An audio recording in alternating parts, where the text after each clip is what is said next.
Assalamualaikum warahmatullahi wabarakatuh. Perkenalkan kami dari kelompok 8 mata kuliah Tafsir Hadis, Akidah dan Akhlak yang beranggotakan yang pertama Syaifuddin Ar-Rafiqi dengan NIM 2030110039.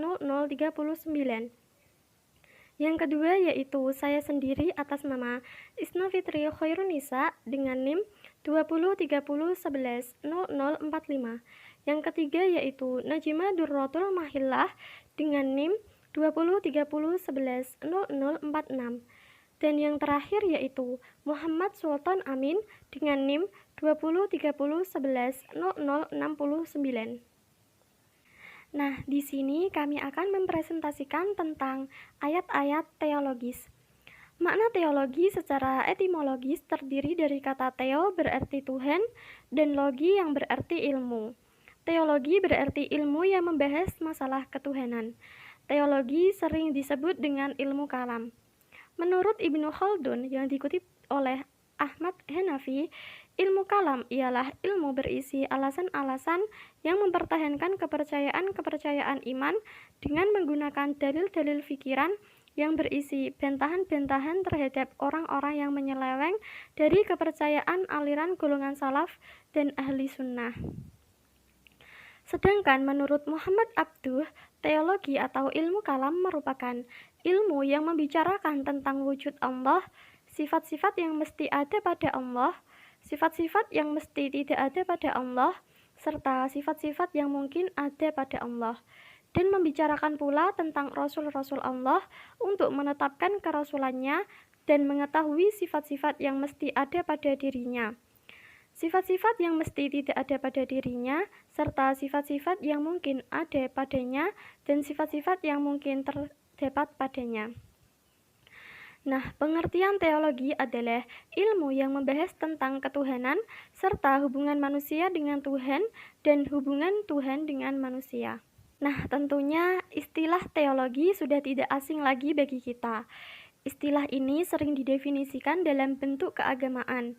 Dalam Kamus Besar Bahasa Indonesia, pengertian teologi, sedangkan dalam bahasa Yunani istilah teologi ini terbagi menjadi dua kata, yaitu theos berarti Allah, Tuhan, dan logika berarti ucapan, kata-kata atau wacana. Jadi, kalau digabungkan secara singkat, pengertian teologi adalah segala ilmu pengetahuan yang berkaitan dengan Tuhan. Nah, secara harfiah, teologi berkaitan dengan studi dan teori, sedangkan secara praktek berkaitan dengan doktrin atau ajaran oleh agama tertentu pada seseorang. Dalam bahasa Arab, istilah ini sering disebut dengan usuluddin, namun ajarannya disebut sebagai akidah atau tauhid. Adapun pengertian teologi sistematika adalah upaya menyusun dan merumuskan teologi yang berbentuk doktrin secara sistematis, tertib, koheren, dan rasional. Adapun pengertian teologi transformatif adalah suatu refleksi teologi yang tidak termasuk disiplin ilmu seperti tafsir, tapi menggunakan hasil pengamatan. Teologi transformatif akan selalu berusaha menggerakkan masyarakat untuk mengubah dirinya sekaligus memberikan kontribusi dalam suatu perubahan sosial. Nah, pengertian teologi konstekstual adalah teologi yang fungsional, yaitu yang mempertemukan antara teks dan konteks. Memahami teologi tidak mesti dimulai dari sebuah definisi yang baku atau standar. Apalagi kalau definisi teologi itu kemudian diuraikan secara etimologis. Hal itu tidak salah, tetapi terlampau menyederhanakan teologi sebagai sebuah ilmu. Penyederhanaan itu telah menyebabkan kesalahan laten, di mana teologi diperangkapkan dalam suatu lingkungan abstrak dan transenden. Kiblatnya diarahkan ke realitas Tuhan yang transenden, bukan merespon Tuhan yang historis dan imanen. Bahkan seluruh aktivitas manusia pun akhirnya mengarah ke transendensi itu. Menurut Abdul Aziz Dahlan, agama Islam yang dibawa oleh Nabi Muhammad SAW memiliki ajaran-ajaran pedoman hidup untuk keselamatan manusia di dunia dan akhirat kelak. Menurutnya, bahwa ajaran Islam itu dapat dibagi menjadi dua bagian, Yang pertama, bagian yang berada di bidang akidah atau keyakinan. Dan yang kedua yaitu bagian yang berada di bidang amal atau perbuatan.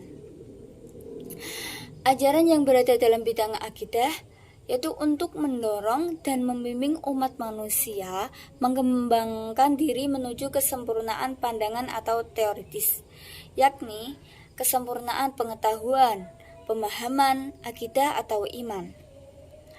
Sedang ajaran yang berada dalam bidang amal atau perbuatan yaitu untuk mendorong dan membimbing umat manusia demi mengembangkan amal-amal sehingga tercapai kesempurnaan amali atau praksis.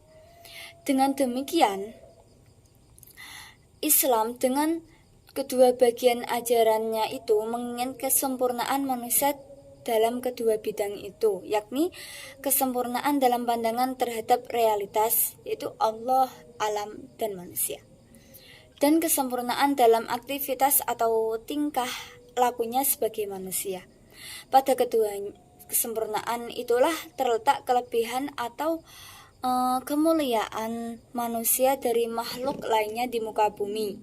Dan juga pada kedua kesempurnaan itu terletak kebahagiaan manusia baik di masa hidup mereka di dunia maupun di hidup di akhirat. Abdul Aziz Dahlan menilai bahwa masyarakat yang dihadapi oleh Nabi Muhammad SAW waktu itu bukanlah masyarakat yang kosong dari akidah dan keyakinan.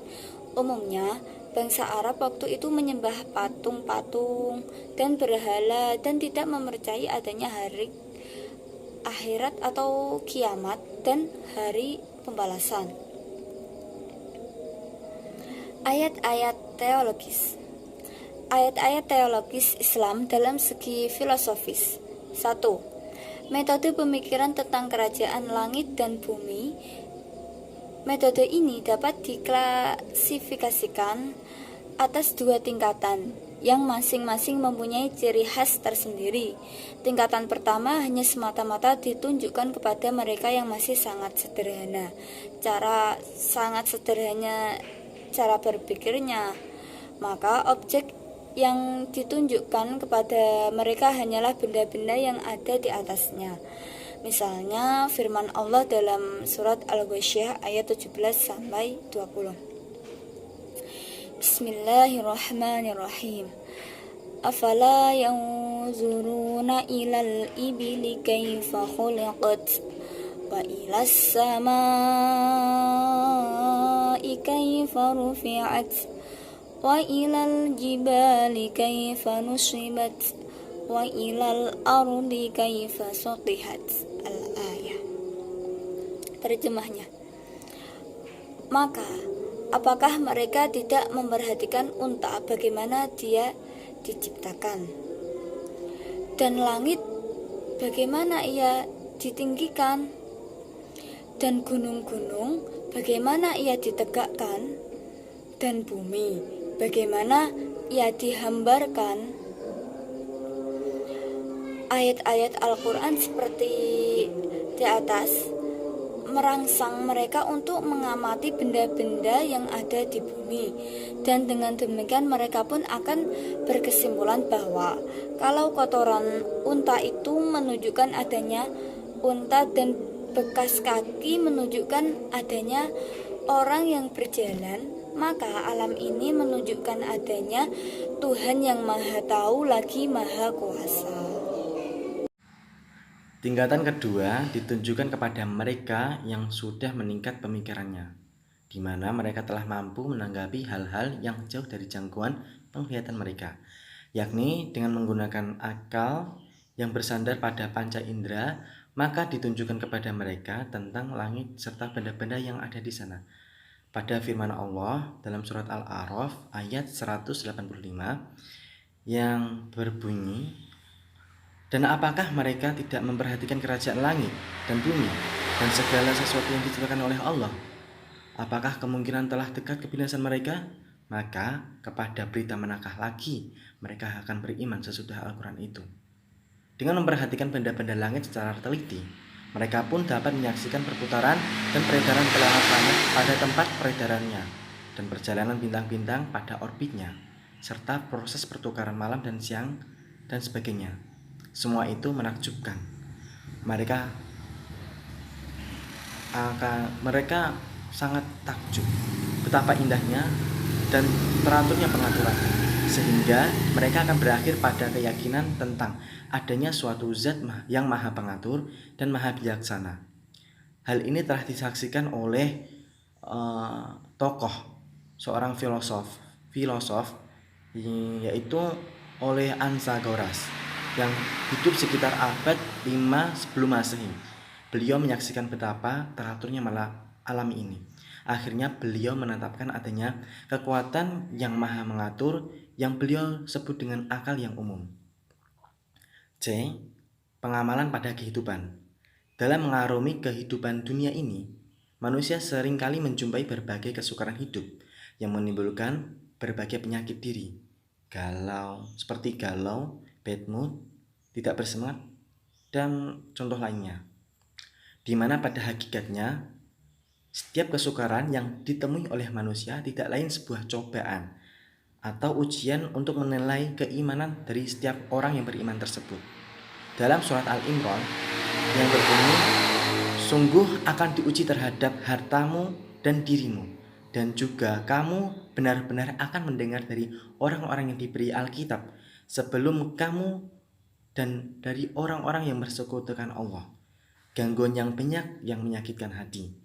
Jika kamu bersabar dan bertakwa, maka sesungguhnya yang demikian itu termasuk urusan yang patut diutamakan. Lalu, untuk melewati setiap ujian tersebut, Allah yang Maha Pengasih memberikan jalan keluar yang bisa dijadikan pedoman oleh manusia yang tersimpan dalam mukjizat Rasulullah atau Nabi Muhammad, yaitu pada Al-Quranul Karim. Selalu bersyukur dengan kesenangan yang diterima serta tidak mencaci maki ketika menemukan hal yang dibenci adalah cara terbaik untuk memperbaiki kehidupan. Karena selalu ada kebaikan yang Allah sisipkan untuk kita di setiap hal yang tidak kita ketahui. Kesimpulannya yaitu pengertian teologi adalah ilmu yang membahas tentang ketuhanan serta hubungan manusia dengan Tuhan dan hubungan Tuhan dengan manusia. Dalam memengaruhi kehidupan di dunia, manusia seringkali menjumpai berbagai kesukaran hidup yang menimbulkan berbagai penyakit diri, galau, tidak bersemangat, hingga putus asa. Oleh karena itu, manusia butuh dorongan atau penyemangat dalam menjalani kehidupan, di mana pada hakikatnya setiap kesukaran yang ditemui oleh manusia tidak lain sebuah cobaan atau ujian untuk menilai keimanan setiap orang beriman. Untuk melewati setiap ujian tersebut, Allah memberikan sedikit ujian dan memberikan jalan keluar yang sangat agung, sehingga kita tidak perlu merasa kesukaran. Cukup sekian yang dapat kelompok kami sampaikan. Apabila ada salah kurangnya, saya mohon maaf yang sebesar-besarnya. Wassalamualaikum warahmatullahi wabarakatuh.